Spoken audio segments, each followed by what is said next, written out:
ஒரு பொண்ணுக்கு திடீர்னு ஒரு விசித்திரமான நோயும் வருது. காய்ச்சல், சளி, பயங்கரமான தலை சுத்தல், அப்புறம் உடம்பு தெம்பில்லாமையும் போயிடுது. இதுக்கு என்னதான் மருந்து அப்படின்னு யாருக்குமே தெரியல, ஒரு வழியும் இல்ல. கொஞ்ச மாசம் லீவும் எடுத்துட்டு மறுபடியும் மேனேஜரா வேலைக்கும் போறா.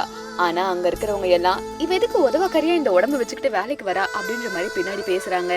அந்த டென்ஷன்ல உடம்பு இன்னும் மோசமும் ஆகுது. ஒரு கட்டத்துல கடுப்பாகி இந்த வேலையும் விட்டுறா. சாப்பாட்டுக்காக வாழணுமேனு ஒரு சின்ன வேலைக்கும் போறா. சம்பளம் கம்மி தான், ஆனா அவ தேவைகளுக்கு அது போதும்னு சொல்லி ஒரு சின்ன வேலைக்கு போறா. அங்க வேலையில புது பாஸ் இவளுக்கு எக்ஸ்ட்ரா வேலையும் கொடுக்கறாரு. ஆனா இவ முடியாதுன்னு சொல்லி கரெக்டா சொல்லி மறுத்துடுறா. வாரம் வாரம் செக்கப் போறா. இவளுக்கு வயசு 38 ஆச்சு. இன்னும் சிங்கிளா தான் இருக்கா. இத பார்த்த டாக்டரோ சீக்கிரமா ஒருத்தனை பார்த்து கல்யாணம் பண்ணிக்கோ அப்படின்னு சொல்லி அட்வைஸும் பண்றாரு. என் உடம்பை என்னாலே பாத்துக்க முடியல, இல்ல வேற ஒருத்தர் வந்து என்ன பாத்துக்கிறதா அப்படின்ற மாதிரி நினைக்கிறா. இவளோட வீடு காலி பண்ற நேரம் வரவும் புது வீட தேடியும் போறா. ஒரு வீடு இவளுக்கு ரொம்ப பிடிச்சு போகுது. ஆனா அப்போன்னு பார்த்து பயங்கரமான தலைவலியும் வருது. அப்போ அங்க இருக்கிற ஒரு வயசான அம்மா அவங்க வந்து ஹெல்ப் பண்றாங்க. அவங்க தான் அந்த வீட்டோட ஓனரும். சரின்னு இவளும் கிளம்பும் போது அந்த அம்மா ஒரு துண்டு வெள்ளை முள்ளங்கிய கொடுத்து இத சாப்பிடு, தலைவலி நிக்கும் அப்படின்னு சொல்லிட்டும் போறாங்க. இவளும் சாப்பிடுறா. வெளியே வந்ததும் தலைவலி மாயமாவே மறைஞ்சு போகுது. அடுத்த நாள் மறுபடியும் தலைவலி வருது. இவளா மறுபடியும் ஒரு முள்ளங்கிய வாங்கியும் சாப்பிடுறா. ஆனா அது கேட்கவே மாட்டேங்குது. மறுபடியும் இந்த அபார்ட்மெண்ட்ல போய் ஓனர் அம்மா கிட்ட கேக்குறா. அதுக்கு அவங்க சொல்றாங்க, அது சாதாரண முள்ளங்கி தாமா, தலைவலி நின்னது சும்மா ஒரு கோயின்சிடன்ஸா கூட இருக்கலாம் அப்படின்ற மாதிரி சொல்றாங்க. அப்ப இவளுக்கு சளி பிடிச்சிருக்கிறத பார்த்துட்டு அந்த அம்மா உள்ளியும் கூட்டிட்டு போய் இவளுக்கு சூப்பும் கொடுக்க சொல்றாங்க. உள்ள போனா ஓனர் அம்மாவோட பையன் கிச்சன்ல ஏதோ சமைச்சிட்டு இருக்கான். அம்மாக்கு சளி பரவிடுமோன்னு பயத்துல அவளை இங்க இருந்து கிளம்புங்க அப்படின்ற மாதிரி சொல்லிடுறான். இவளோ யாருக்கும் பாரமா இருக்க கூடாதுன்னு சொல்லி அங்க இருந்தும் கிளம்பிடுறா. ஆனா கொஞ்ச நேரத்துல அவ ஒரு பிளாஸ்க்ல சூப்போ எடுத்துட்டு பின்னாடியே ஓடி வந்து அவகிட்ட கொடுக்கறான்.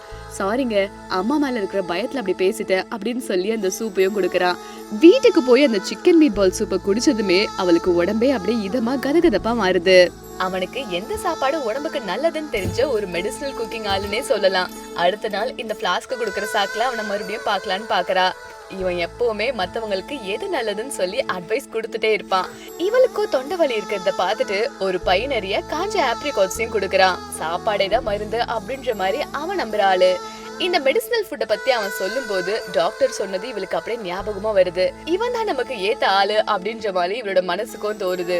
அப்பதான் வழியில வரும்போது இவளுக்கு பயங்கரமா இரும்பலும் வருது. உடனே அவன் கொடுத்த அந்த ஆப்ரிகாட்ஸ வாயில போட்டதுமே இரும்பலும் அப்படியே அடங்குது.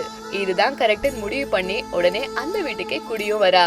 அங்க குடி வந்ததுக்கு அப்புறம் தான் அவளுக்கும் புரியுது, அவ நோய்க்கு காரணம் வெறும் உடம்பு மட்டும் இல்ல, இத்தனை வருஷமா அவ பட்ட தனிமையோ பெர்ஃபெக்ட்டா இருக்கணும்ட்டு அவ மேலேயே அவ வச்சுக்கிட்ட ஸ்ட்ரெஸ் தான் எல்லாத்துக்கும் காரணம் அப்படின்ற மாதிரி புரிஞ்சுக்கிறா.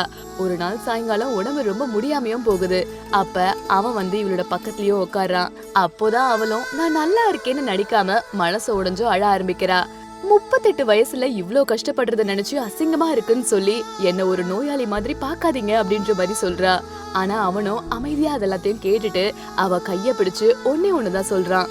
நான் அன்னைக்கு உனக்கு சூப் கொடுத்தது நீ உடம்பு முடியாம இருந்தன்னு மட்டும் இல்ல, நீ இங்கேயே இருக்கணும், நீ இங்கேயே தங்கிடணும் அப்படின்றதுக்காக தான் கொடுத்தேன் அப்படின்ற மாதிரி சொல்றான்.